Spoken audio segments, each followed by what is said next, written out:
Good evening, everybody. Welcome to the Echo Lake Neighborhood Association April meeting.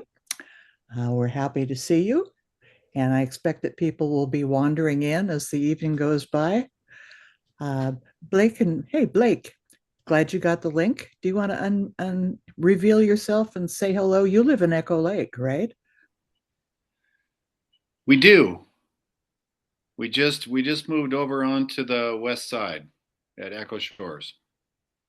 Oh, okay. You're in one of the condo buildings. We have a lot of members that are in. Well, we have a lot before the huge building boom and all the transit development.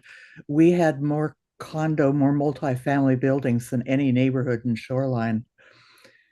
Had like 3,000 people in multifamily buildings, and many are very active in the neighborhood. So, welcome. Glad to have you. Anytime you want to come help us with stuff, you are more than welcome. What we tend to do mostly is gardening. We've got projects going usually at Echo Lake Park, and Marla Tullio usually has something going at the Densmore Pathway. If Do you know where the Densmore Pathway is? I'm Lake? not sure. Is that just south of the lake? No, it's actually just north of 185th. It's it's a right of way. It's a right of way that they never made into a road for some reason. So Okay. there was a, a passageway that went from Ashworth to Densmore. Densmore? Yeah, Densmore. The width of a street, and it was just nothing. So we made a beautiful path out of it.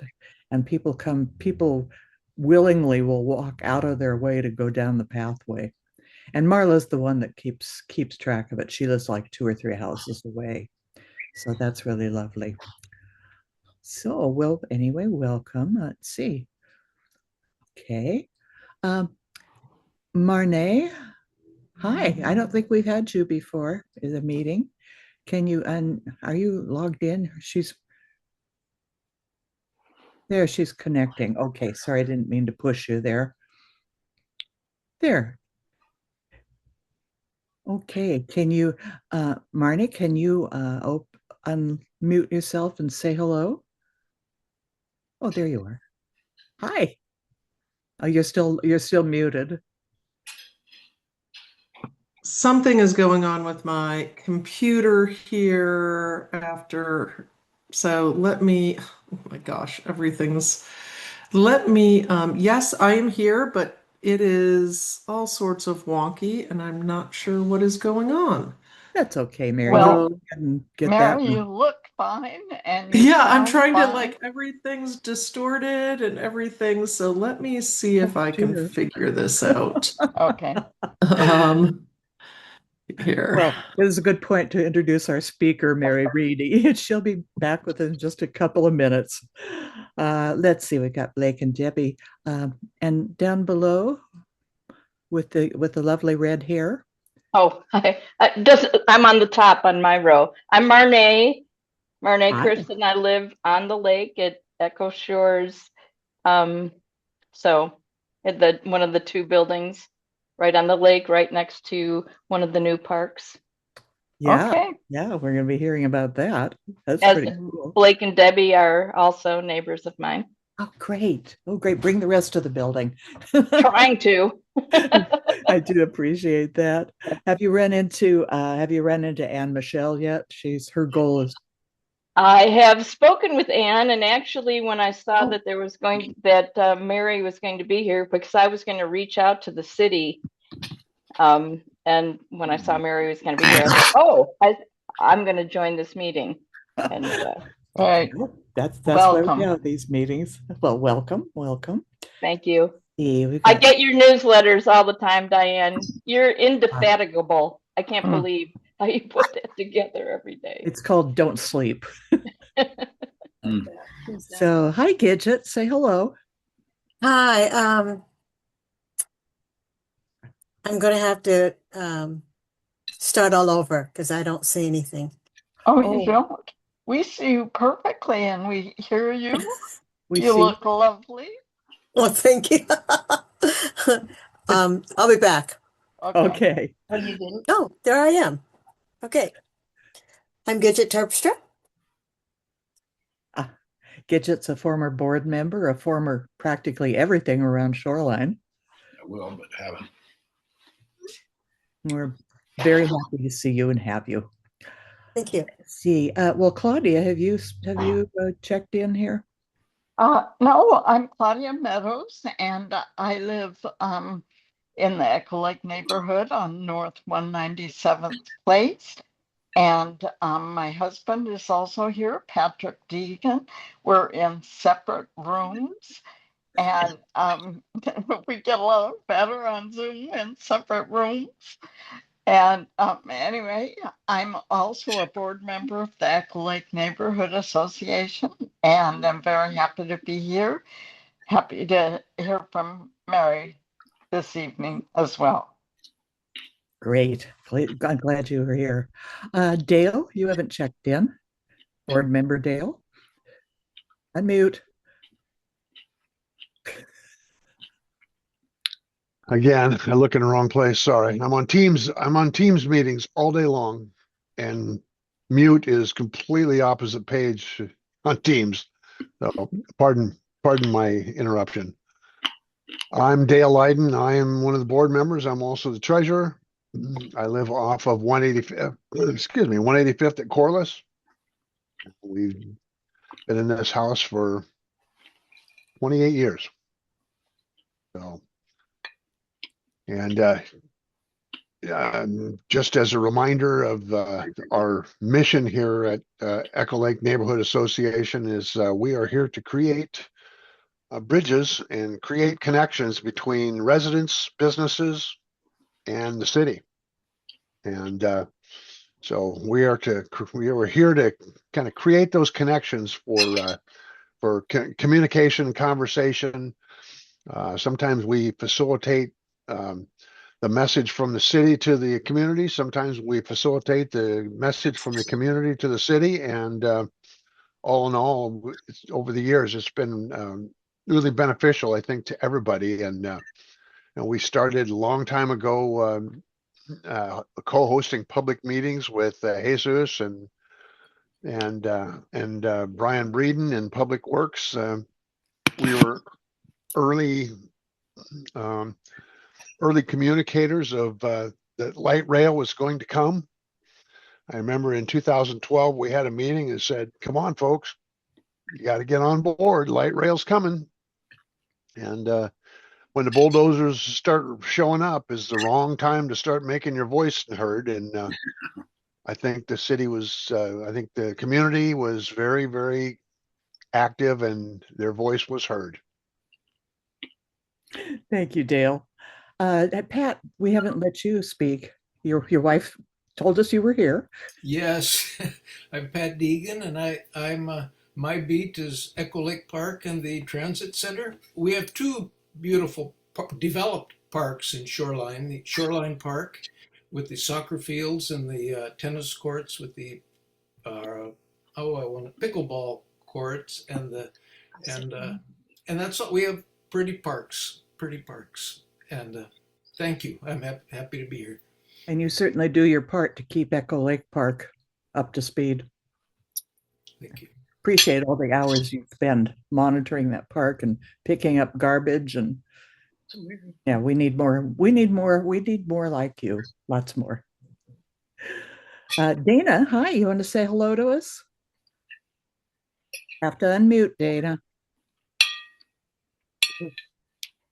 Yes, Still there's a problem with her microphone. So she can't unmute. Waving nicely.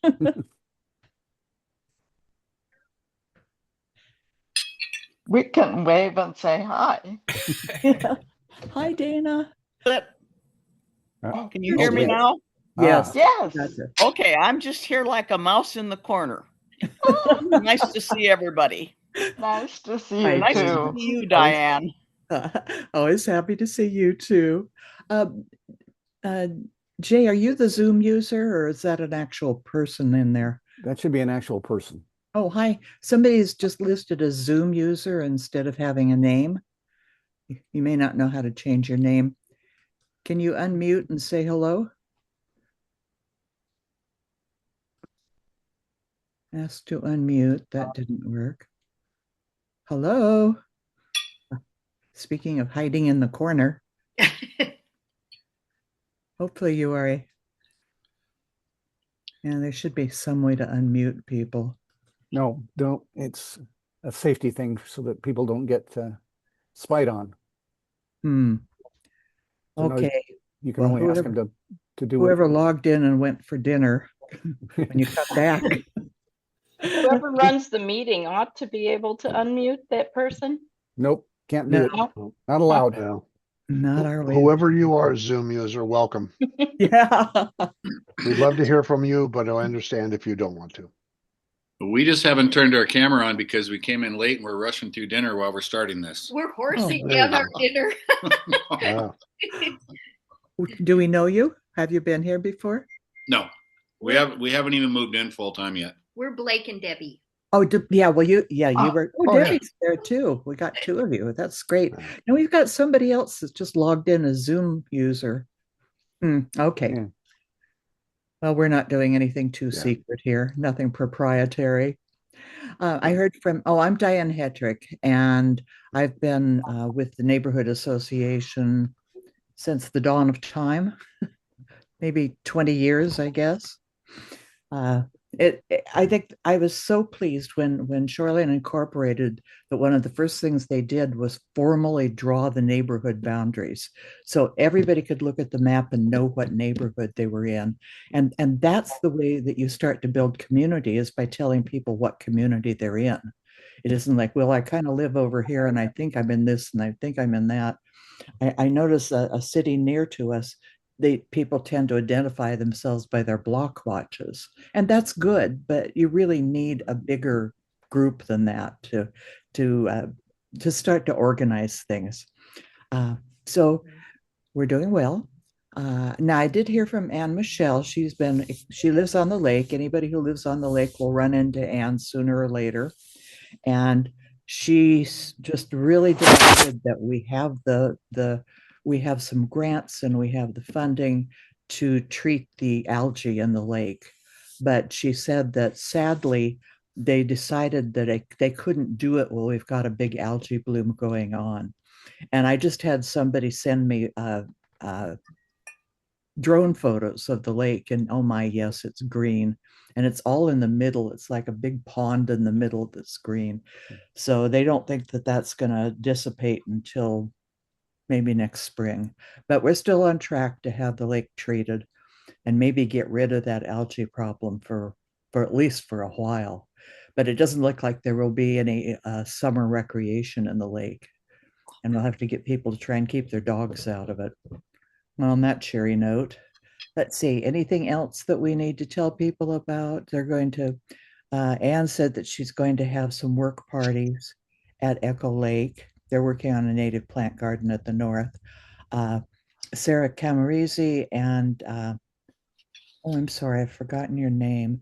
The people that are working in Shoreline Park will be having some work parties this summer for sure.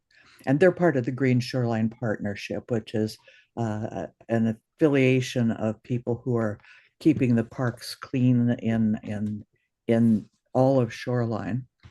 And let's see, who else do we have? The Densmore Pathway. We usually have 3 different projects that are going on as far as just maintaining things. Oh, Tara. Hello, Tara. Do you want to unmute yourself and put your camera on and say hello to us? Tara. Hello, can you hear me? Well, we can hear you. Oh, hi there. Yeah, I was the Zoom user. I had it in my settings, so it was privacy. I couldn't figure out how to unmute it. I had to go in my settings. Hi, so Blake and Debbie's my mom, and I actually live across from Anne. I'm at the Echo Lake waterfront condos. Oh, let's see. Echo Lake waterfront condo. One of our former board members lives there. As soon as I can remember her name, I'll tell you. Oh, could it be Susan? No, that's not it. Oh, or dear. Martha? No, I haven't been able to remember names for about 30 years, unfortunately. Okay. Well, I'm directly across from the lake, the Echo Lake Park, so I can see the gentleman who picks up the litter, which is quite nice. And I feel like the lake has really improved the past 3 years, honestly. Good. So, We really have the only lake and shoreline. oh yeah, Our I know. claim to fame. Yeah, it's a good Yeah. one. Well, we're glad to have you, Tara. Thank you. Diane, hello. Here she comes. Hi, Diane. Hi, Diane. Hey, everybody. Great name. Is Sid with you tonight? He's around. Yeah, we're just coming in late. Sorry. Oh, that's okay. Just wanted to say you hello all. to everybody. Great. Thank you. Happy to be here. Okay. Anything else for the good of the order? Well, I think I'm No, going I to was turn. I was just going to say I'm excited to hear from Mary tonight. I read a really interesting article in the Urbanist about Rotary Park and some of the things that could be happening down in that corner. And even though it's not in Echo Lake neighborhood, it's within a walk of many of us. Oh, So we can wave at it. It's so close. absolutely right. And I Right, drive by right. it a lot too. So it's So I'm going to turn the meeting over to Mary Reedy, who is Parks, Recreation, and Community Services Manager for the City of Shoreline. And we're really happy to have you and to hear about Yeah. it. Parks is one of the most important neighborhoods for our organization. We have more interest and more communication with parks than any other department. So you're very important to us, Mary. Yes, well, I recognize a whole lot of faces on this call. Some Gidget, I think we've known each other for over 25 years. Um, when we were, Yes, for the teen programs. yeah, yeah. Yeah. So a lot of familiar faces. Thank you for inviting me. Glad to be here.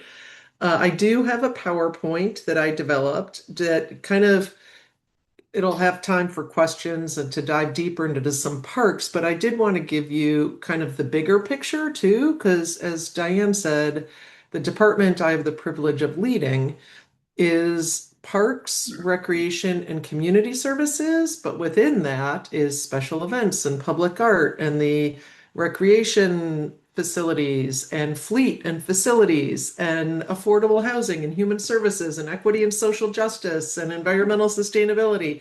A whole lot of things that look on the surface as being extremely disparate. However, there's a lot of connections between a lot of them. So just kind of giving that overview and how they kind of, like if you've heard of communitrees, that's through our environmental sustainability team and community services department, but they partner or division, but they partner with our parks operations on that program and our urban forestry program. So there's a lot of connections. So you can tell me, go faster. I'm not going to be offended. Like, we don't care about this slide, but I'll try and go through them so then I can just focus really on what you guys want to know about, which is the actual land purchases, it sounds like, which is part of what we do, but the not the entirety We have of what plenty we of do in our time for you. department. Okay. Okay, well, let me pull this up because my second screen is not working. So bear with me as I do this to get to share. There we go. There we go. Oh, that is not the right thing. That is my Teams message. Okay, let me get this up again, open it up, then pull it. Hi. I'm so not used to doing this on one screen, so I appreciate you guys and your patience here. and somebody can monitor if somebody has hand up too, if you'd prefer. I know it's difficult with a single screen. Okay, here, I think I can pull this over here and open it up and then go to the PowerPoint. Yeah, I know. It was working when I had it in my office, but at night sometimes it doesn't work the Wi-Fi there for I think everybody's home, and who knows, but it doesn't always work in that part of the house. So as Diane, who I've also known for quite a while and has worked with some of my coworkers for many decades, presented, I'm Mary Reedy, Parks Recreation Community Services Director, also resident of Richmond Beach, and I have lived in Shoreline since before incorporation. So, good or bad thing, I'll leave that to you to decide. But I do have a vested interest in the work I do. My kids were raised here, and I still live a couple blocks from Richmond Beach Saltwater Park. So this is also my community. And just wanted to kind of give you the mission statement. We worked really hard. We've had some reorgs in the last couple years, like 2020. Before 2020, we were Parks, Recreation, and Cultural Services. Then Parks went to a different department and it became Recreation, Cultural, and Community Services. But as of January of 25, we are now Parks, Recreation, and Community Services. So we developed a new mission statement, worked really hard as a team of almost 60 in our department. We promote well-being through the creation of inclusive spaces, places, and experiences. So if you see that anywhere, that is our mission statement. Pretty easy, a nice little elevator pitch. And here's just a kind of an overview. As I was saying, you can, let me see if I can get rid of this. Are you guys seeing my side thing also? I can't tell what you're seeing. Are you seeing the next slide also? No, we are not. We're just No. seeing it in presentation mode. Okay. So our department, as I said, 3 distinct divisions, but yet there's a lot of crossover, and I'll get into a little bit of that, but this kind of gives you the idea of kind of the breadth, and this isn't even including all our part-time or extra help, our day camp leaders and our instructors, and some, part-time summer extra help for parks maintenance and things like that. So what we do together is we connect community to services, and this is the whole department. These are the things that we all do kind of in different ways, connect community to each other. So neighborhoods and Mallory in the department I get to lead. So you all know Mallory probably, and so she's also in our department. We combat climate change on a whole lot of fronts. Ecosystem and habitat restoration. You talked about the green shoreline, restoration sites, Diane. That's our department as well. Public lands maintenance, and that's all from trails to playgrounds and ecosystems and everything. Promote physical wellness and promote mental wellness. So some of the framework for our department, you can see we're a department with a lot of adopted functional plans, and those help drive kind of our work plans. Some are very, very specific on what the goals are and the targets are. And I don't know if anyone knows of the climate action plan that council adopted, the update to it in 2022, but it is very, very detailed of what the goals are regarding carbon emissions and climate action and getting people out of cars and tree planting and everything in between. So that's in our department. You mentioned the green shoreline, but we have a 20-year forest management plan that we're actually updating right now. Urban forest strategic plan, shoreline comprehensive plan, that's the city's overall one, that a lot of these plans have components in, such as the PROSA plan. So in the comp plan, the PROSA plan is somewhat embed in the comprehensive plan. Parks Facilities ADA transition plan that we just adopted at the end of last year. So it's, I don't know how many hundreds and hundreds of pages of we're an inch off on this curb ramp. All these from little things like that seem little, but they don't meet ADA, to big things that nothing in certain parts of parks or our facilities. So it's all our facilities as well that we manage in parks, such as the bathrooms and the community centers. That very detailed report. Public art policy, and that was just updated earlier this year, and our human services strategic plan that was updated in 2024. Actually, it was our first one we wrote in 2024. So those are all the functional plans in PRCS that we have that drives very clearly drives a lot of our work. We have a couple accreditations that I think as community members, I know I'm proud of as both an employee of the organization that helped kind of get some of these across the finish line, but also these are important because like CAPRA, Commission for Accreditation of Parks and Recreation Agencies, Shoreline is one of 3 cities in the whole state that are CAPRA accredited. There's only a little over 200 in the country. It is a very rigorous accreditation process and yeah, extremely grueling, but it really does prove that we are acting on the best interest per the best and highest industry standard for our community. And it's everything from legal actions and certain policies and how we handle finances, how we do employment, what are our standards for things, what are our operations plans, how do we make decisions. So that's a really big deal. And we just got our reaccreditation last year. So we're good for another, I want to say 5 years. And then Salmon Safe is another one that we were actually the first city in the state of Washington to become deemed a salmon safe city and receive our certification. And we have been recertified, and they give you some things that you have to work on to improve that you've done those before you can get to the next certification. Then they give you more work to do for the next one. So it's a really cool kind of iterative process, but we were the first city in the state. And then we have been a Tree City USA for quite a long time. That was something early adopted in the city, which kind of helped lay the groundwork for all the urban forestry work that we hold so dearly in Shoreline.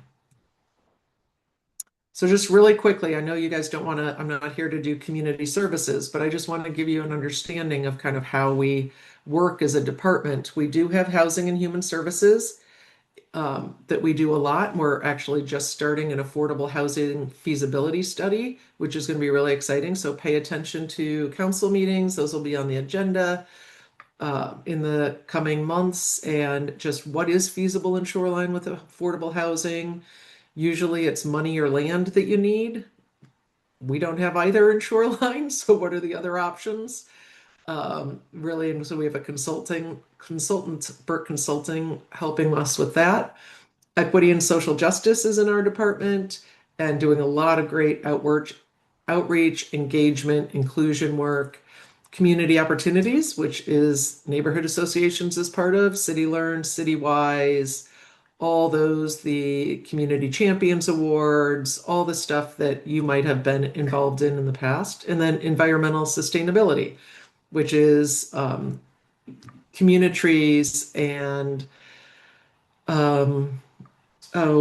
the Pedal Forward and a lot of different programs that there's another slide that has all the names, but they really do integrate for the most part pretty well together. And this team works a lot with our recreation and cultural services team on a lot of different things because people come into the communities, our community centers. We have a lot of special events. We have our youth and teen programs. We have a lot of things where these really dovetail nicely.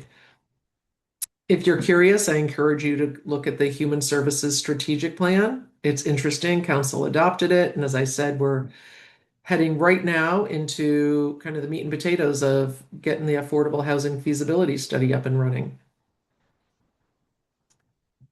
Here are some of the programs I just wanted to, so Citywise, City Learn, National Night Out, a lot of things here. If you look at this, that you'll probably like, oh, I didn't realize that. Oh, that's in theirs. Oh, so it's everything from getting graffiti off of a slide in a park to getting people on electric bikes through Pedal Forward to get them out of their cars. A lot of great fun stuff. I think we are the most outward facing department in the city. Like everything we do is for the community, with the community. for the most part. There's very little operations other than writing our budget and some other things that isn't community and doesn't have community engagement involved in it, which is different than our finance department. And sometimes what Public Works does is they're working on certain projects that, building a bridge that once it's decided, there's not a lot of public engagement. And we have a lot more iterative processes and a lot more public engagement in ours. Some of these are just fun pictures. I wanted to show you all some fun pictures. You can see facilities. We have a big backhoe there. We've got some of our special events. We have day camp, public art, shoreline walks, our specialized 2 participants at a dance of our specialized recreation program, which is adults with disabilities. And we have outside of Bellevue and Seattle, we're pretty much one of the stronger specialized recreation programs in the area. And that has been since incorporation. Yeah, and I didn't say I've worked for the city for 28 years in multiple capacities. So I never thought I'd say I'm kind of a lifer, but kind of a lifer. I love it. It's great. I'd always had 2 or 3 year jobs until I landed here. But it's been super creative, great community, really great work we get to do. So Diane, one of your questions was World Cup. And so what are we doing for World Cup? And I know that there's a whole World Cup organizing committee that's kind of with the chamber and with different people. We have our own work that we're doing. It's kind of 2 parallel things that are going on. They're doing stuff really business focused, that type of work, and we're doing some events. And we got funding specifically for these for council, one-time funding. And we're working with a lot of community partners on these. Super exciting. We can't use per FIFA, World Cup, FIFA, anything like that in any of the titles. So as you see marketing coming out, we have come up with One City, Many Nations, a welcoming celebration for all. That's kind of and we might move that forward through the whole summer with some other events or tie it in, but we can't use World Cup. But we did want to really embrace how diverse Shoreline is and our welcoming place for all. So we are going to have an international dance party at Spartan Recreation Center. Don't know if it's going to be out in the parking lot and have instructors and music and kind of starting some more of that in our parks, where if you've ever been to Golden Gate Park or in Europe a lot of different times, they just have set up a musician and then have a dance instructor okay, let's just dance and, listen to music and learn different dances. And so it's been very successful other places. So we're going to have a lot of different cultural dance instructors and food trucks, and it'll be great. We have a kickoff gaming tournament at the Teen Center, so it'll all be soccer themed and World Cup themed gaming night, and City of Tukwila is doing it as well, I think on the same night, so the kids may even play against each other. They'll have a lot of fun from South King County and North King County up here. A global kickoff festival, which is going to be a big multicultural live music with multiple musicians, food trucks, movement-based activities, probably some art-focused stuff as well. We're working with a local musician and their management. So I'm not sure this group knows of Oblay. Oblay is a hip hop artist from Westminster Triangle who has been named multiple times Seattle and Pacific Northwest Emerging Artist of the Year, performs at Bumbershoot and all that. And they really wanted to give back. And they also grew up playing soccer. And they actually are sponsored and do promos for the Sounders and stuff. So it was a wonderful tie-in with a local young man and who's really into soccer and can bring in musicians we as staff would never have access to. And all ages, very family friendly. It's going to be really fun. And that'll be at Cromwell Park. on a Tuesday night. Some of the reasons of having it on a Tuesday night, which people are like, what? Is trying not to hit any of the other game days and trying not to hit. So it was really hard to kind of gauge when we could do something that we thought we'd have the most viability for people to come, the most people to be able to come. Some can start in the afternoon, some can come after. Unlike Celebrate Shoreline, it's very kind of music, food truck, soccer, movement-based stuff. There's no beer garden, anything like that. There'll be food trucks, but no beer garden. And then we also are going to we're working with Seattle Youth Soccer Association to do a soccer youth jamboree and international market. Last year, they did a kids mini World Cup with the chamber. So we worked with the chamber to do that and Seattle Youth Soccer Association. We pulled it together pretty last minute. It happened. It was a great start. It was a lot of lessons learned. And this year we are really on top of it. And that was because last year was the Club World Cup. And so it was a nice way to kind of ease in. And there were some games here in Seattle. So this time it's not a tournament and it's free. So last year teams had to sign up. So if a kid didn't have a team, they couldn't sign up, or if they got a bunch of friends together but they couldn't pay an entry fee or didn't know how. So this is truly just free matches. They can come, show up. There'll be live music, celebrations, international marketplace, and food vendors. Again, a lovely family event. Even if you don't have kids, I encourage you guys to walk over because it is at Shoreline Park.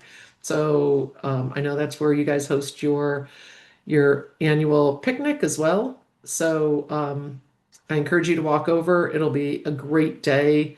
Knock on wood. It's not going to rain. It's not going to rain. It's not going to rain.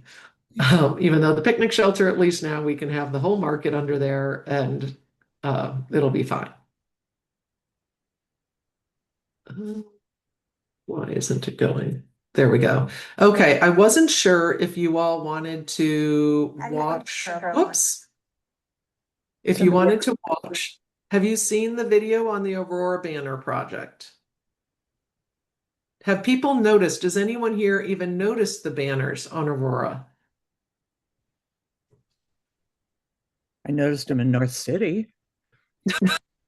You have octopuses, don't you? Octopuses? Okay, we're watching the 2-minute video. This way, when you're driving on Aurora, you'll pay attention now and everyone will notice. Okay.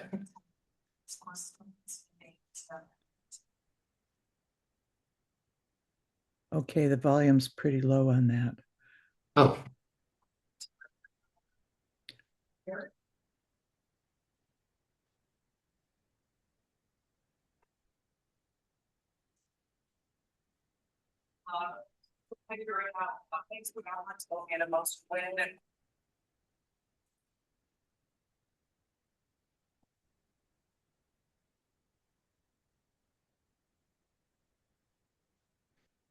We're not getting the sound.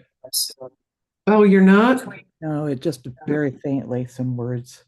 Oh, shoot. Gosh darn it. I'm sorry.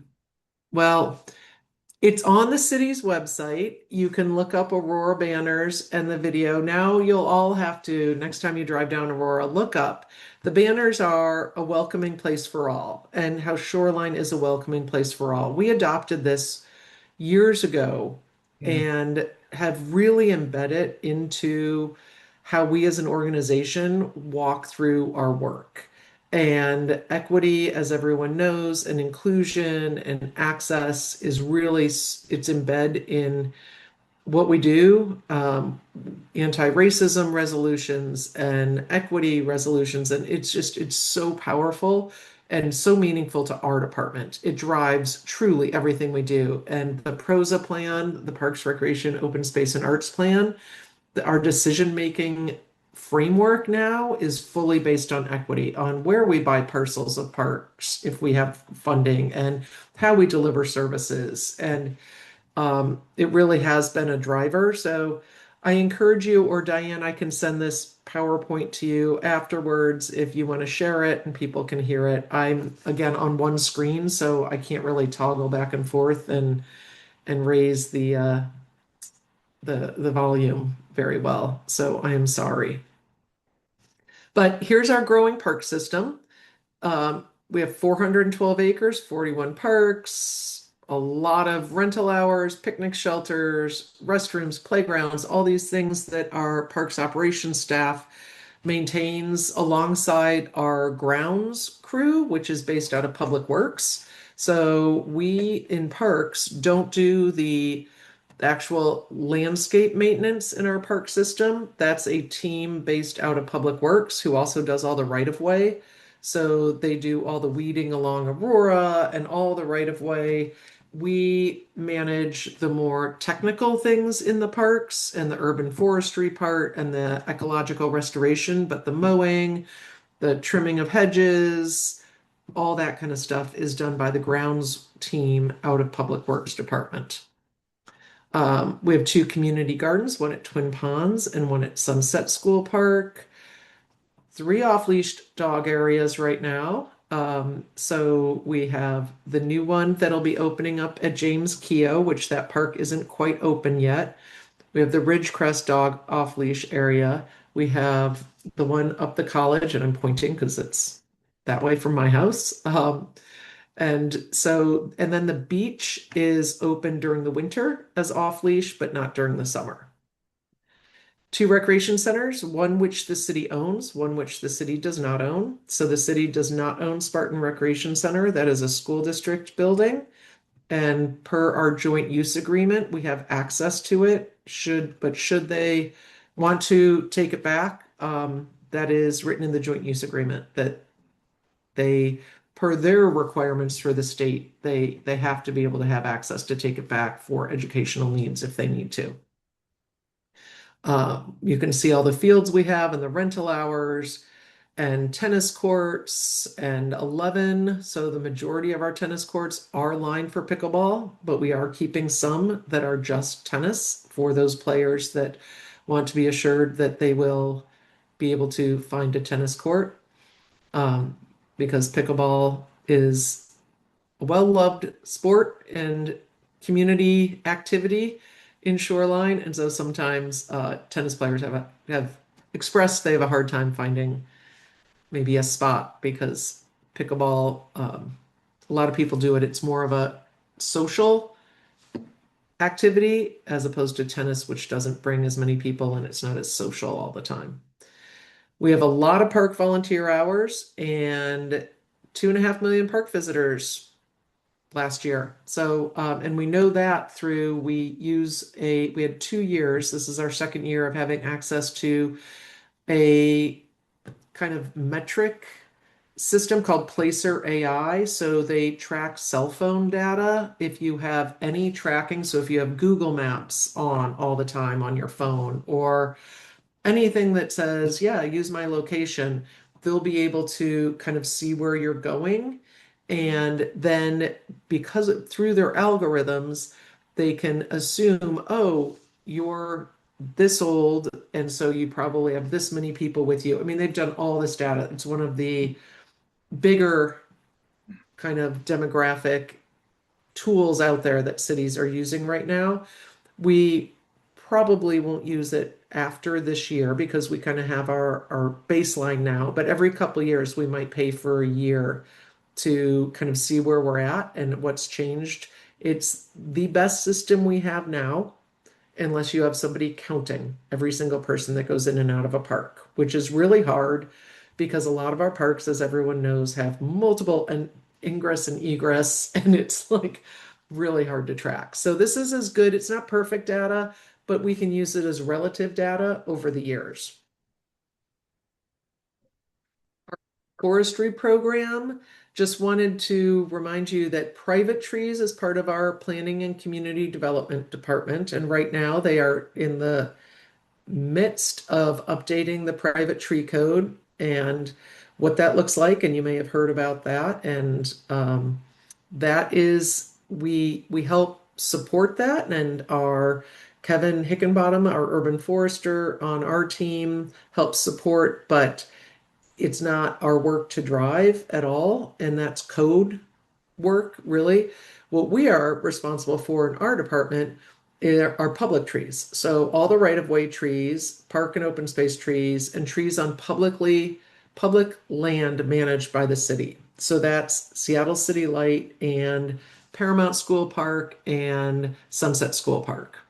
So those are school district properties that through, again, that same joint use agreement, we manage. And so last year, or gosh, has it been 2 years now, that we changed our ability to use our fee in lieu fees, which allowed us, the RCW, the state law allowed us to expand it to public owned city managed lands. So those are restricted funds, but the RCW says it can be on any public land. So we're very excited to be able to do that. So if you've been to Paramount School Park, you probably saw a lot more trees planted around the walking trail. That was done about a year and a half ago, because we were finally able to do that on land that wasn't ours.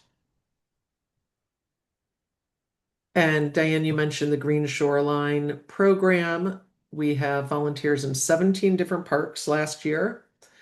A lot of work hours, a lot of work parties, a lot of square feet of invasive species removed. It is amazing the work that this group of volunteers that's ever flowing. You don't have to come for every time. You don't need to be a forest steward. You can show up to a work party, sign in, and help that day. It can be as much commitment or as little commitment as anyone wants. We do have a very strong, committed group of forest stewards that kind of lead restoration at each of those different sites, and they've been so invaluable to helping support our very lean team. City of Shoreline gets a lot out of the employees. We're very lean compared to cities relative to our size. And so we do rely on these volunteers a lot to help us out, and they are fabulous. So I think this is what everyone's really wanting to know about.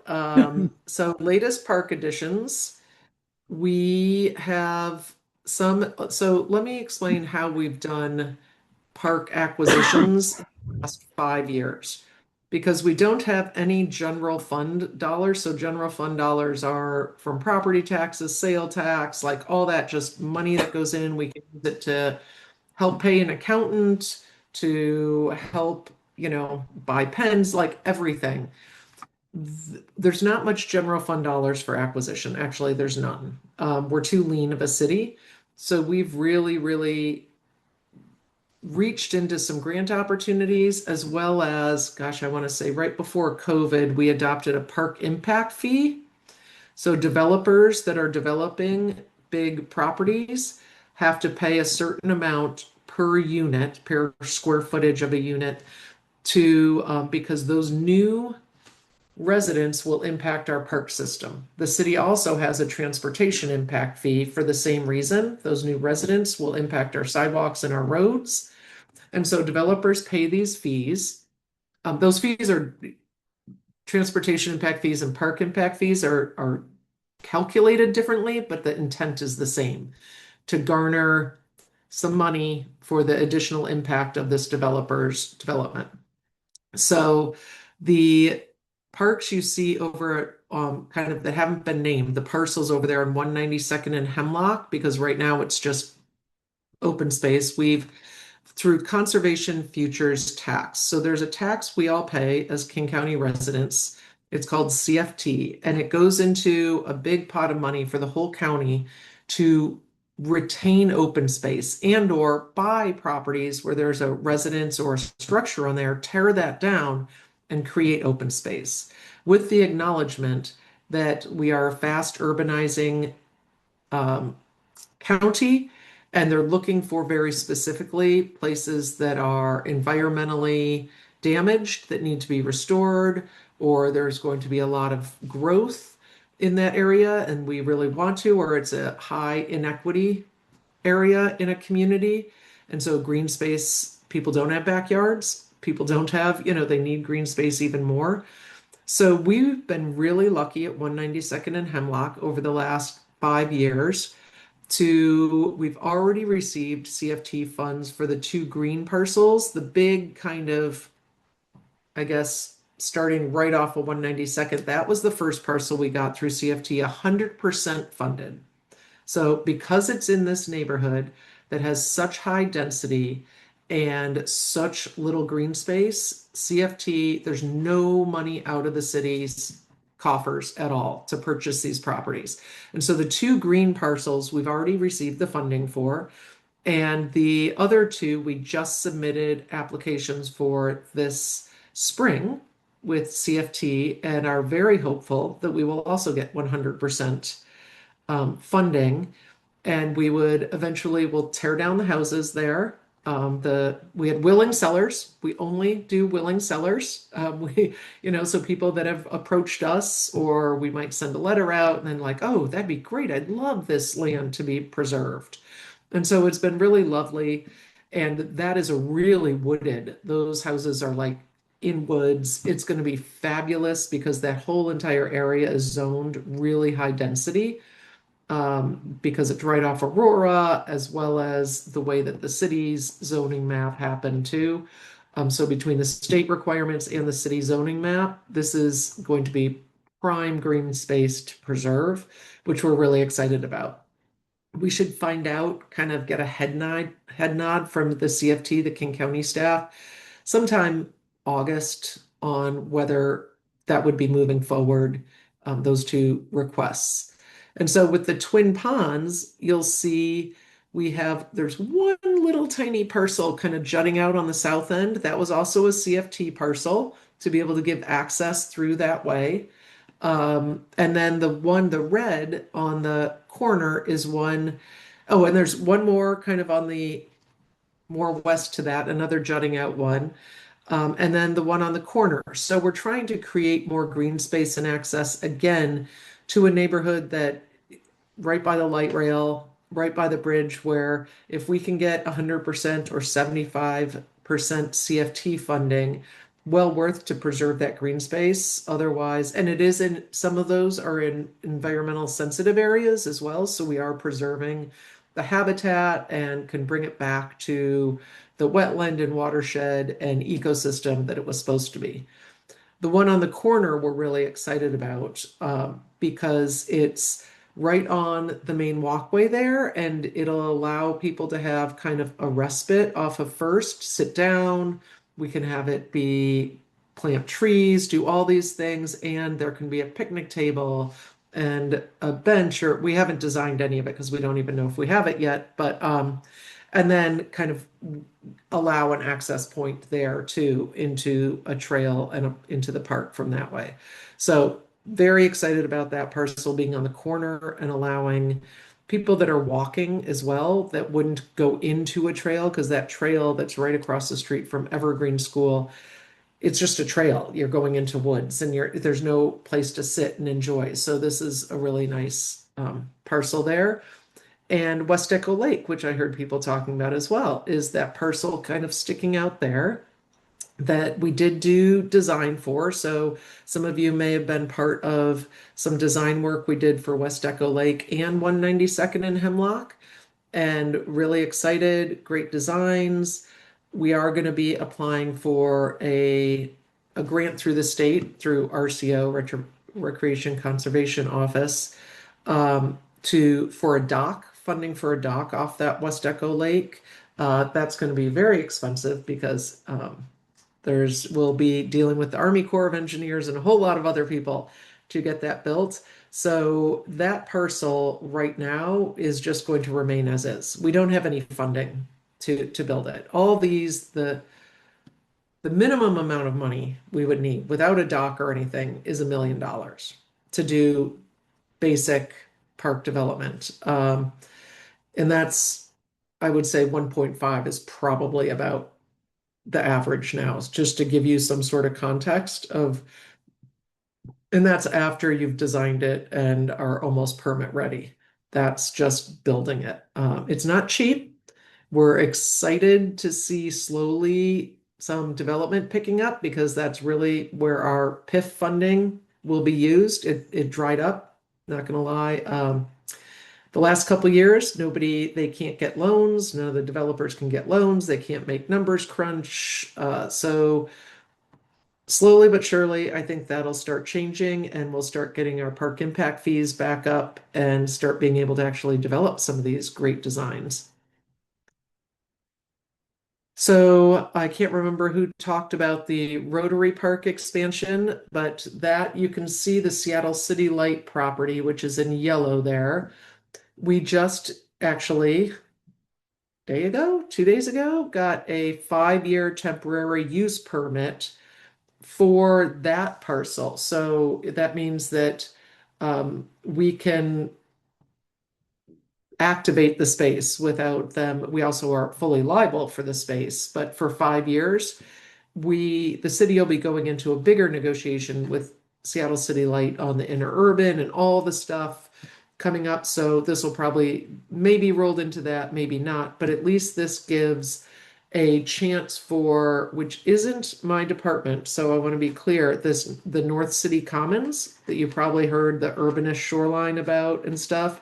So that's one project that's coming out of Economic Development Office to remodel and rehab the old saw shop, to put some have a food truck court and maybe a little stage for music and really activate that corner, that space there. Rotary Park itself is just really a right of way. There's no real park there. If you look at it, if you look on King County Parcel Viewer, you can see what was called a park, is really just right of way. So that Seattle City Light property will kind of anchor that corner.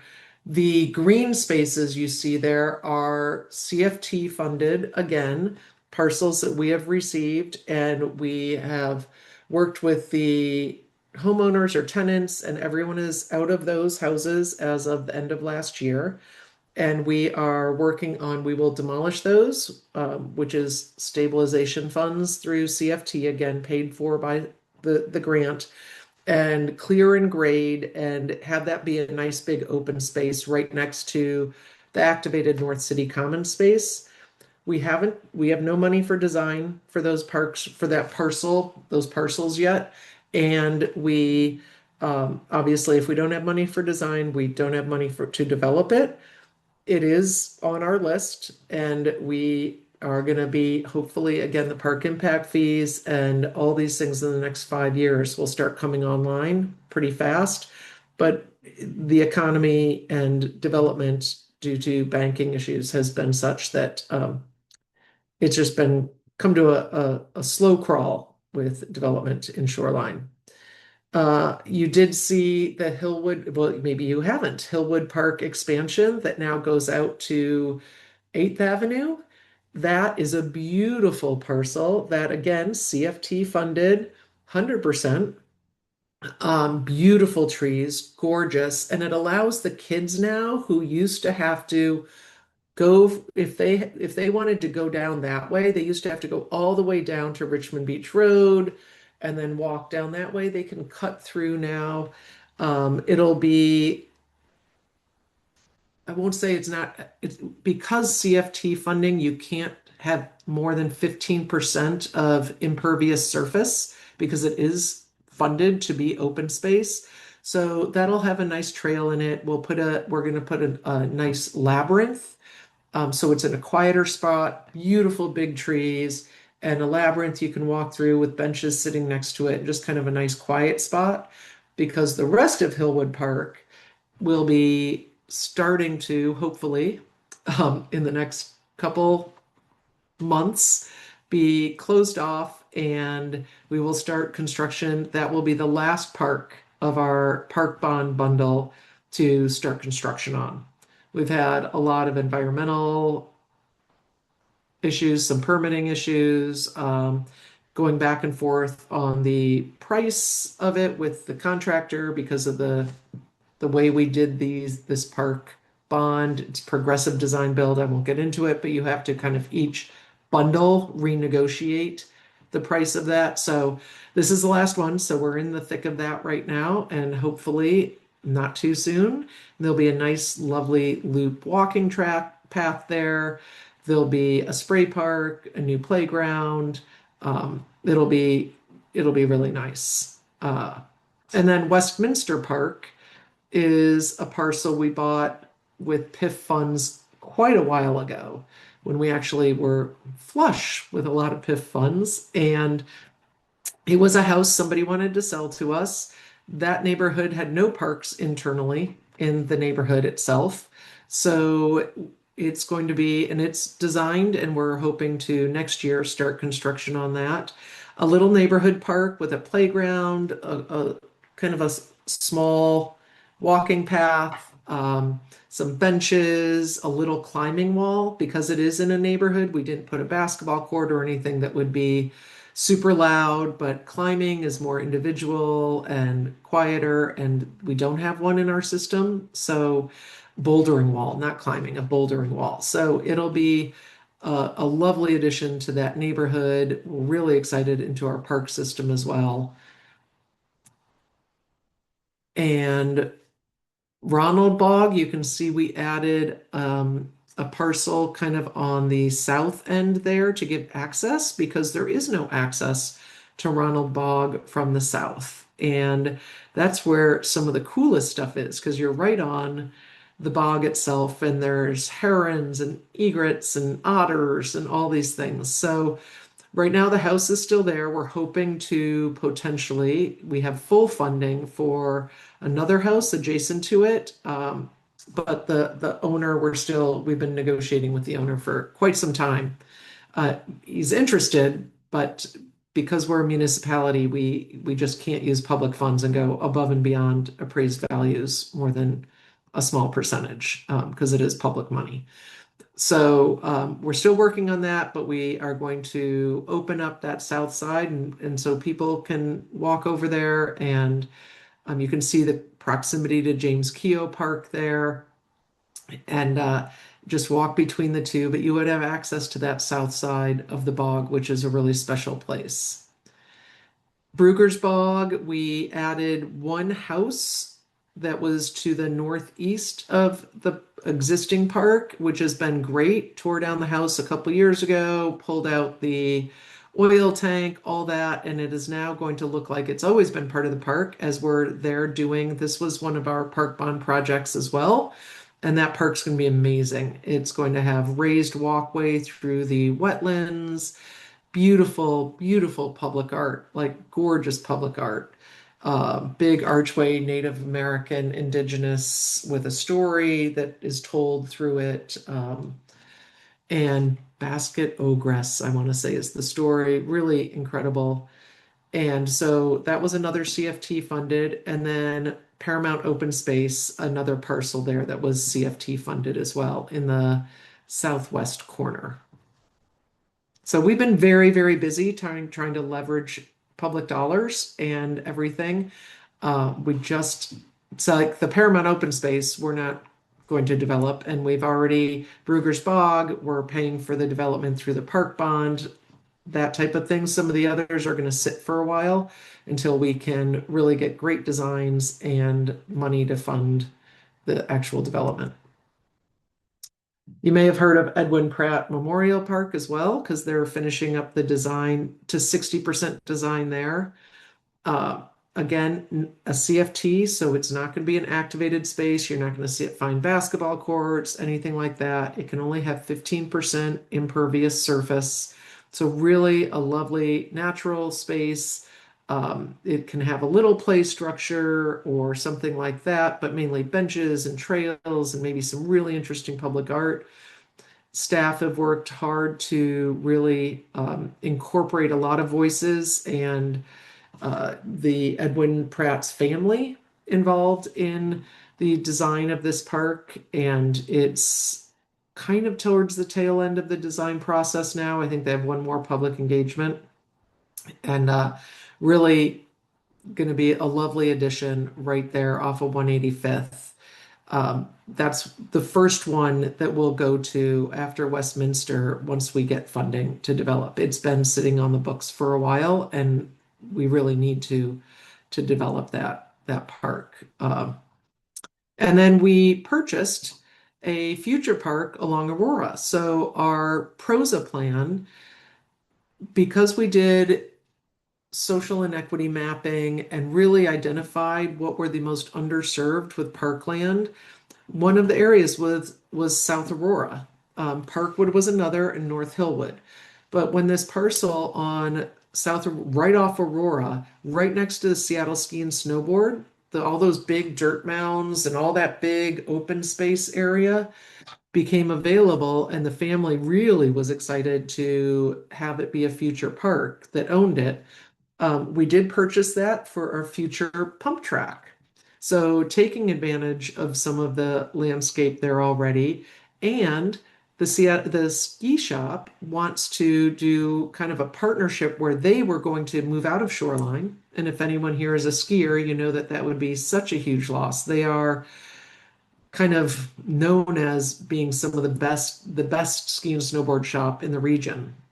Really, like former Olympians and stuff get their skis there, and they were going to move out because they just couldn't expand the way they wanted to. So we said, well, what if we buy that? You guys buy back part of the parcel, and then you can build your cafe. You can have your housing up above. You can redo your shop, and you can rent bikes or run bike classes for a pump track over here. They're like, oh my God, that's exactly, we love that. So we're working with them to do this kind of unique setup where it's a win-win, where we're not just, they'll do rentals, they could do classes there. We've met with the neighbors multiple times. They're excited about it because honestly, it's been kind of a magnet for some encampments over the years, things like that. So activating that space will really be great, and it will be, you can find kind of a pump track at Lower Woodland Park, and I think Marysville, Redmond, like there's really not this around much. Auburn just built one. So it'll be really great. And we've had a lot of mountain bikers and BMX bikers and people like that over the years coming to Park Board saying, can't we have something like this? And in the absence of offering it to them, they tend to build it within our park system, and we have to go dismantle it. So at least now it'll be something where we invite them to come and be a part of this and hopefully minimize some of the self-made pump tracks that people are creating in our park system. And then these are some of our park bonds, parks that we have finished. So the Shoreview off-leash dog area, I encourage you all to go up there. It's a lovely, if you have a dog, lovely, new, redesigned, really functional. Ridgecrest play area and park. It has an off-leash dog area there as well. And the play area and the park itself, totally different than what it was before. It's really a cool little pocket gem park for that neighborhood that doesn't have a lot of access. I mean, it's, if you live down, especially in that backside, this is just a lovely park for them. Crookeberg, we completed the walkway that was done all by hand. We didn't bring any big machinery in there. And if you haven't been to Crookeberg Botanic Garden, it's open Thursday, Friday, Saturday, and Sunday now. And the walkway is accessible. It allows people to be able to get to the lower meadows now, which before, if you had any mobility issues, it was a real struggle before. So, and we won a Washington Recreation and Parks Association award for that. And so very exciting. And then this one is, I don't know if anyone's been to Richmond Highlands Park.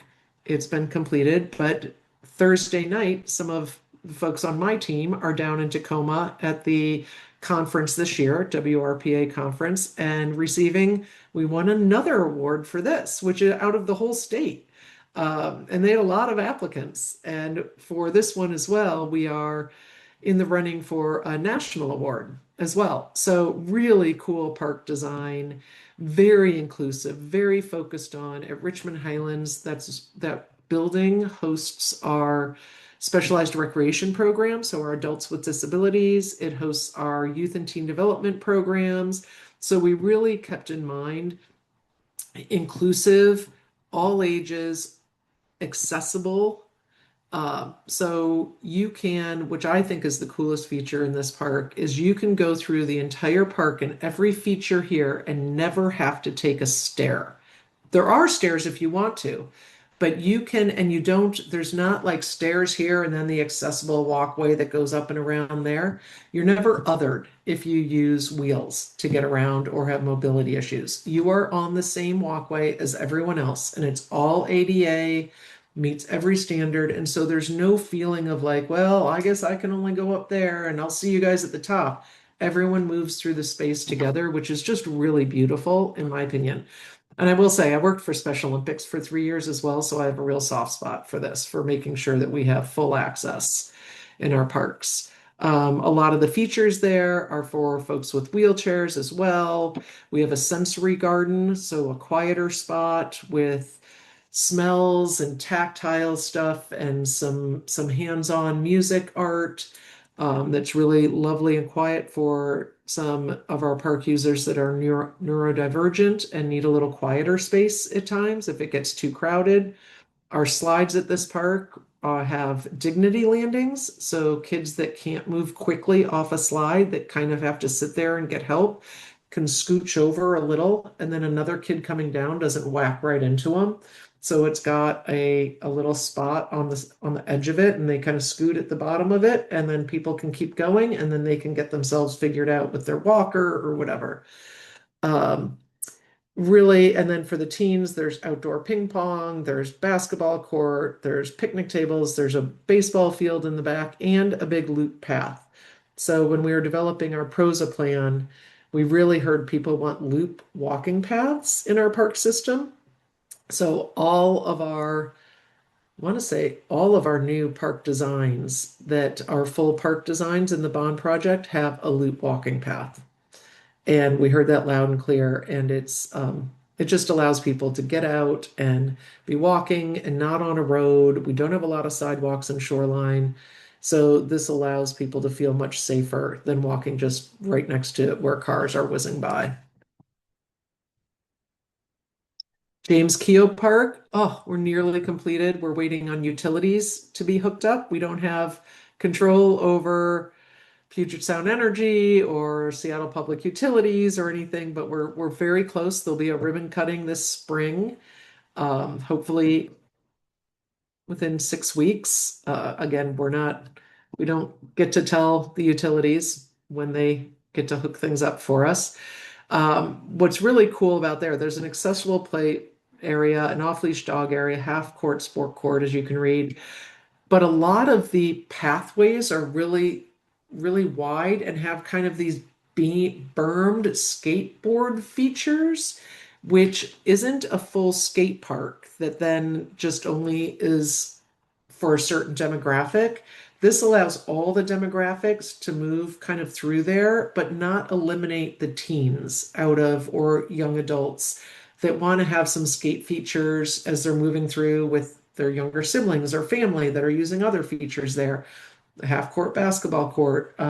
So it's going to be a really cool park it is, but once we ribbon cut it, it'll be accessible to everyone and really it's beautiful.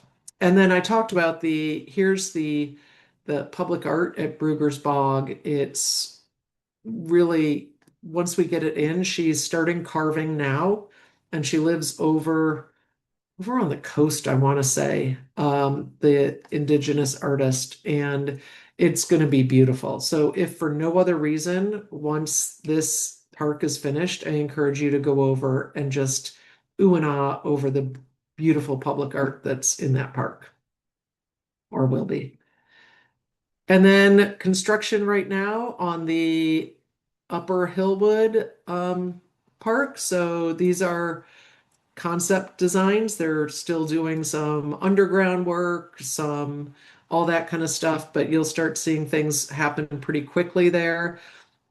Big, cool playground concept, and then there'll be a splash park there as well.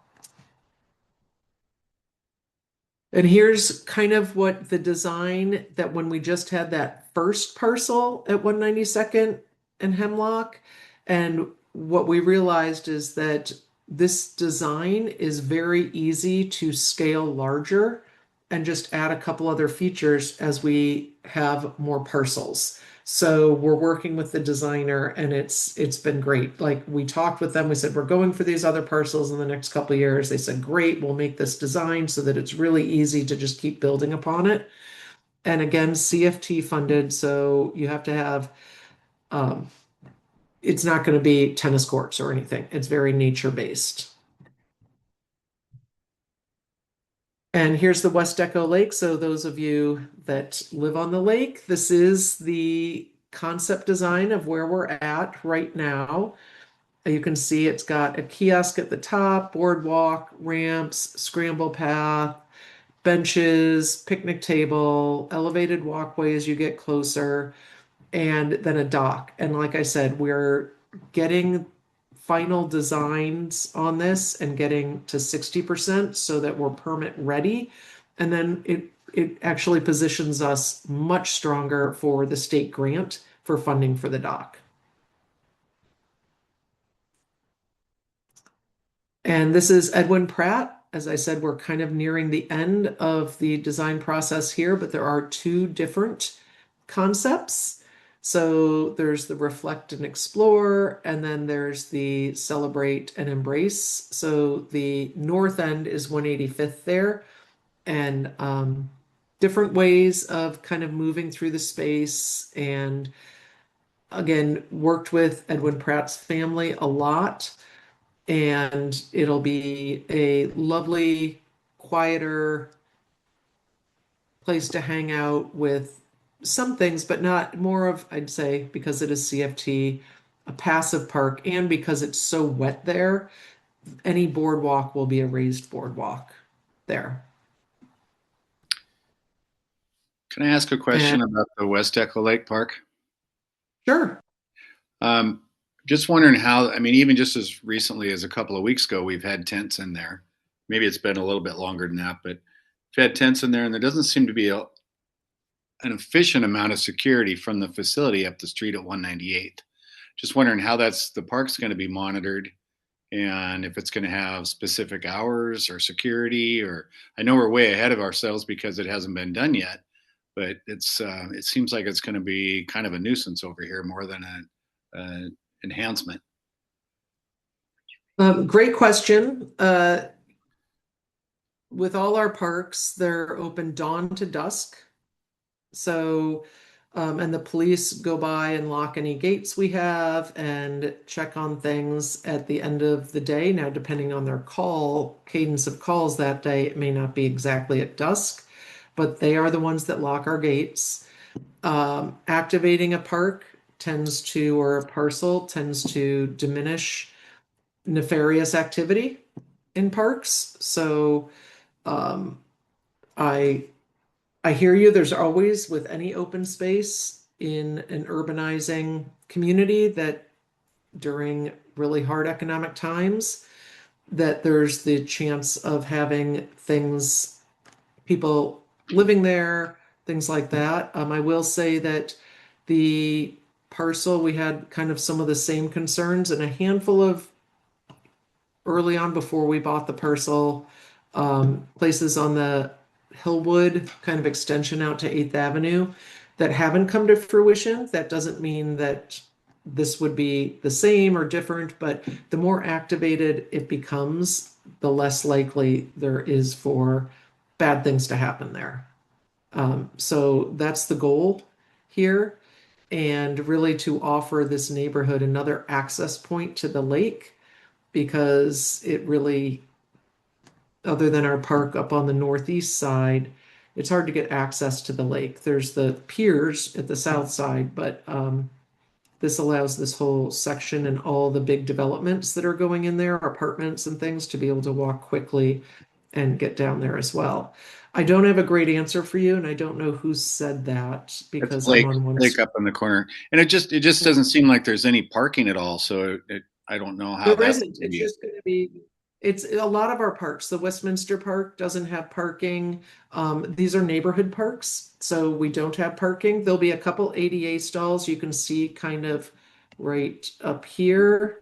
Right. You can see ADA stalls, but outside of that, we actually have quite a few parks that the 192nd and Hemlock parcels won't have parking. That's a walk to park. The more we can get like that, the more neighborhood sense of neighborhood we can build. So people are driving to all the parks. The big kind of bigger community or regional parks people tend to drive to where there's a unique amenity like a spray park or something. But my dream would be that everyone has just a neighborhood park to walk to go get in some green space, to go hang out with their friends and or go read a book or do something like that. And you don't need a car for that. I have a question if I may. Sure. Okay, yeah. So my concern is because there's Woody's, it's a bar, right there, literally across the street, because it's right in that alleyway. My concern is it's going to attract people going there, drinking, stumbling. There's the potential dock. And so I don't know if you're aware of this, but 2022 at the very north end of the lake was a dock. And it had, before they have gates, they have gates now, but prior to that, they didn't have gates. And somebody that was clearly drinking and on drugs came from the transit, walked right onto the dock and drowned, and it was fatal. And there was helicopters and they had to rescue this dead body. It was terrible. I witnessed the whole thing. So I'm concerned. I mean, I witness what they call the fentanyl fold and all of that. I see that at Echo Lake Park across from me. And that's been concerning. It seems like it's improved, but I would be really, really concerned about having that access right off the highway, right by a bar with a dock in the woods. That's concerning to me. And I just feel like that could be a liability for the city. And also it's such a small lake. And I fear that there's going to be people throwing things and brushing their teeth. And believe me, I've witnessed a lot of stuff, throwing toothbrushes into the lake. I fear that that's going to attract a lot of uh, an audience that maybe isn't quite even as complimentary as the Echo Lake Park. I'd like to jump in as a third voice there, Mary. Anne, who's not here, across the lake, who lives next to the current park, had told me that in the process of, and I don't know if this is correct or not, so let me know, as parks are developed, that one thing that happens is that the city meets with the police department.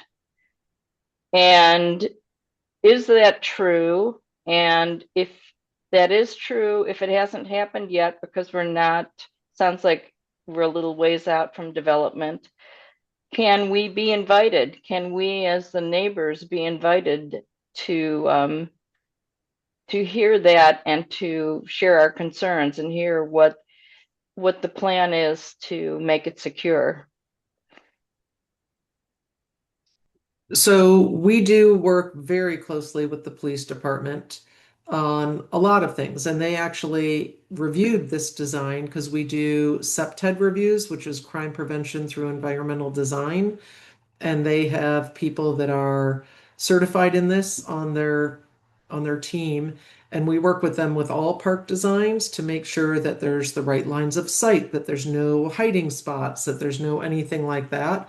So we do work with the police even in the design phase of it. This is quite a ways off from having funding to develop this parcel. So I would imagine, yes, when we're at 60% design, we're not going to go past that right now because we don't know. We don't want to try and get permits and then have to go redo the whole thing in 3 years or 2 years or whenever we have money. But that's a concern at any of our parcels and any of our parks it's unfortunately a real reflection on the struggles in our communities right now that we work with Lake City Partners. We have a contract so the other side of community services, we have community support specialists on staff, as well as we have Lake City Partners contract, and we go out and we call them and they go out and talk to anyone that's there. We work with the police and they do, if there's anything going on at a park, I sat in a meeting this morning with the chief of police for 2 hours every Tuesday morning. So I say, hey, can you guys, I shoot them emails all the time. Can you swing by this park? I think, somebody said that this or that. Can you guys, if you've got time, swing by more often? And they do it.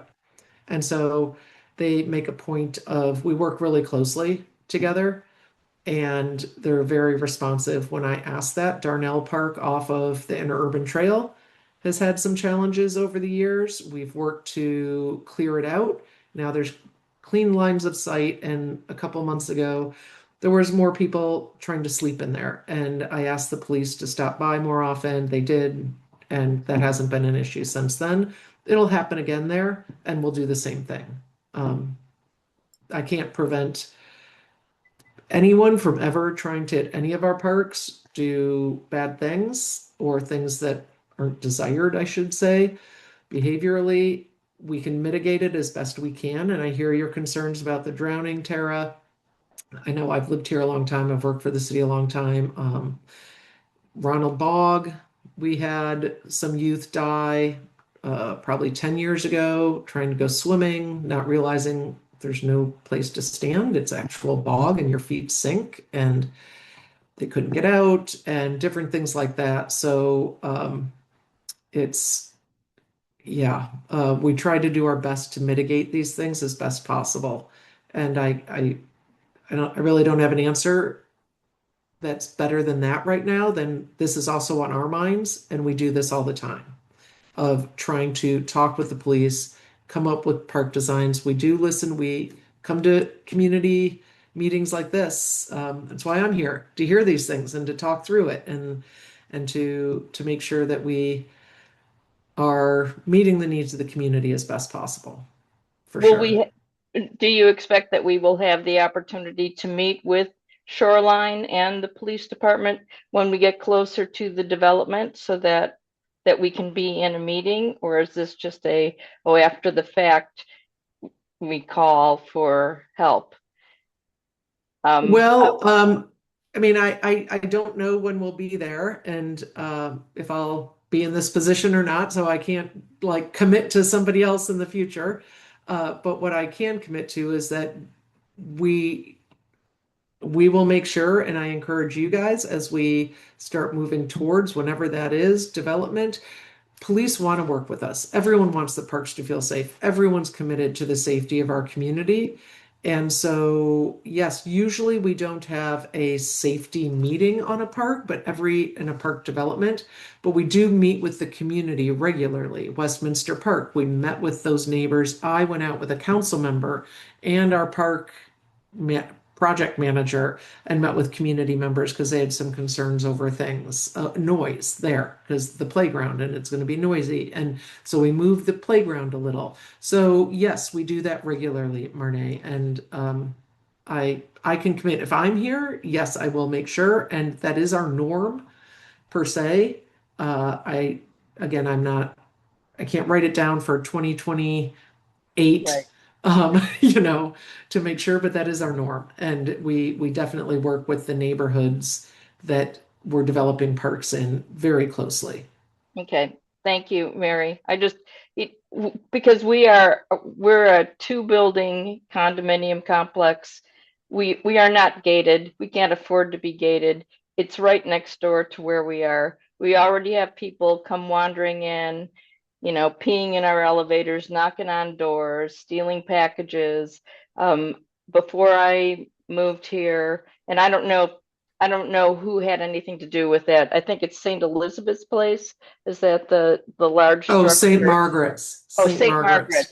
Yeah. Someone in my community said, "Oh, we were promised. Oh, there's going to be 24-hour secure now, and I don't know that this has anything to do with you. I'm just letting you know, like the history of No, our that's not our, little tiny yep. street that there's going to be 24-hour security on that first floor, and now there isn't, and someone was killed in the parking lot since I moved here, and this just seems like I'm afraid that the development of this little strip of land is not going to make things better for our tiny little street. I'm just expecting it'd make it worse just because of how we're right off of 99.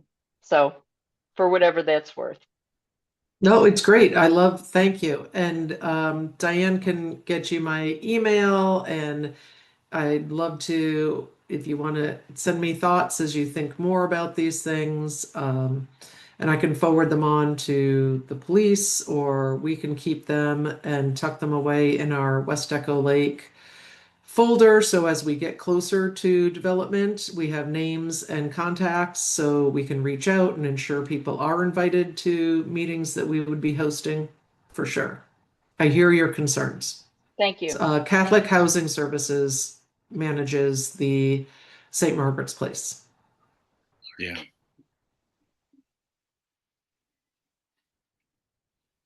And then Edwin Pratt, we went through Westminster, which again, you see the loop path. We heard loud and clear, was the top thing that people wanted in parks as we redesign and develop new ones. And then just ways you can stay up to date. If you have real specific questions on projects, that Jacob is our Parks Capital Projects Manager, Jay Bilbo at shorelinewa.gov. He's the guy that can tell you far more detail of like exactly what date this is happening, or this, he's the guy in the know on all the park development designs. He manages those on behalf of the community. And the website, we try and keep it up to date as best we can. Again, short staffed, so sometimes there's a little lag, but we try and do our best. And then that's it. I don't know if anyone wants me to go back to other slides that I went past. I know it's late and I don't want to keep people.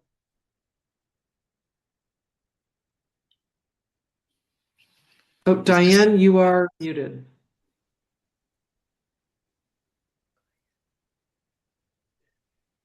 Does anybody have any more questions? You can raise your, Patrick Deegan has a question, and you're muted too. Thank you, Diane. Mary, I think one of my concerns is, I know on your mission statement you said your department is well-being, I think was the of the citizenry. You talked about connecting community to services and the importance of physical and mental wellness. I think these relate to drinking water, and I think I talked to you back maybe 3 years ago. I was there 4 years at a volunteer meeting, and I said, I think we need a drinking fountain. You said, I'll write it down, and maybe we'll get to it maybe you have to say it in order to have it happen. And a few weeks ago, I wrote to the city to ask, what is the cost of a drinking fountain at, I think it was Ridgecrest Park. There's a new drinking fountain, and there's a new drinking fountain at James Keogh Park that's just being installed. And I know there are 3 at Richmond Beach, and I guess that's in your neighborhood. There are 3 drinking, but every summer I see a lot of people that ask about drinking fountains. Where can I get a drink of water? And there's none at the transit center. There's no one nearby. There's Costco, you could buy a case of water. Oh, anyway, the point is there are people that are thirsty in the summer, and I think it is a health issue. And we had one before on the older restroom that was accidentally burned down. But yeah, I don't know. It could be located in any number of places. I know there is I believe there's water and sewer from where the old restroom was to the street, I believe. But how would you recommend that I go about it? I've heard it's a capital project. Does that mean we go to Bilbo? It is. It's again, our It's a capital project and it's competing with a whole lot of other capital projects, some being 80. We're not a wealthy city. We have very limited capital dollars. Most of our capital funding comes from general fund, so Gen Cap, we call it, or REIT funding, so real estate excise tax, which is dropped in the last couple of years. So we have our ADA transition plan things that are, some of those are big ticket, just people can't even get to the place, items that we have to go through and see, and then layer that over what neighborhood has nothing and needs a little something here. And there's a lot of different metrics and things to take into account for capital projects and very limited funding for capital projects. So I can't speak to if there's sewer or water or anything and where those pipes go or anything like that. I just know that we take it very seriously. I know Nick has that and Jacob, and they've talked with you and Kirk. And we know, and it's on the list, there's hundreds, if you look through the ADA transition plan, actually thousands of things competing for those limited dollars. And so we do our best to try and tease out and prioritize through in the PROSA plan. You can see some of the metrics we use to just really try and prioritize how best to serve the community. Yes, Yeah, thank it's you. a hard decision. I mean, I wish we had more money. I wish we could do all these things. There's so many needs. I Yeah. believe it's an ADA fountain at Hamlin Park. I believe that water fountain is an ADA fountain where a wheelchair can go up to it. Maybe this could be part of the PROSA plan to have an ADA fountain there. I I just and maybe you've got. I don't understand. You say you've got you have It's no money for that. yeah. Maybe you could at least tell me what it costs, and maybe there are other ways Oh, we could raise money. Maybe you yeah. could say what the possibilities are for. I can't speak to that now, and we don't usually have private fundraising for like capital projects because it's a separate budget. Like budgeting with capital projects versus like programs and general fund stuff are very different. And so I'm not saying that we won't do it or that it's not in there. We're putting one in at Richmond Highlands that got torn off as well, the restroom there, because it will get torn off every 3 months. Just like the toilet at Richmond Beach Saltwater Park gets blown up every 3 months and we have to replace that. Like this is the regular work we do. And so I can bring it back to Nick. We can talk about it, and Patrick, I'm not gonna. I'm very honest. There's a lot of tons of competing needs with limited resources and limited staff to manage those projects as well. All capital projects are far more complicated than they appear on the surface, for sure. But it's on the list. I know it is, and I will bring it back to Nick as well. We're starting to lean into writing our next biennium budget and our capital improvement program, our CIP. And so I'm taking notes here, and I will make sure to bring all these thoughts back. Thank you, Mary. Thank you. Yep. Dale, you had a question? Yeah, just real quick, if there were joint funding with maybe another agency, would that increase the eligibility and increase the ranking of the of say a project like that, a water fountain? I mean, I guess I don't know how much money we're talking. Like if that's an $800,000 because there's environmental concerns we have to worry about because of the lake, or if it's a $200,000 project. I can't speak to that. I'm not Right. a capital project manager. Obviously, if it's costs less for the city, like when we have grant funding that needs matching, that's a lot easier lift for us. Again, we have to have staff resources to manage the project. Yeah. But yeah, for sure. But When but we I have think grant like funding. like a joint project with say King County, because in that area is a trailhead and right next to the Aurora Village Park and Ride or Aurora Village Transit Center.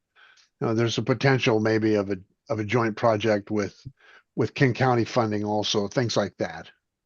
Does that help projects or? King County, we get King County Parks and Open Space levy money.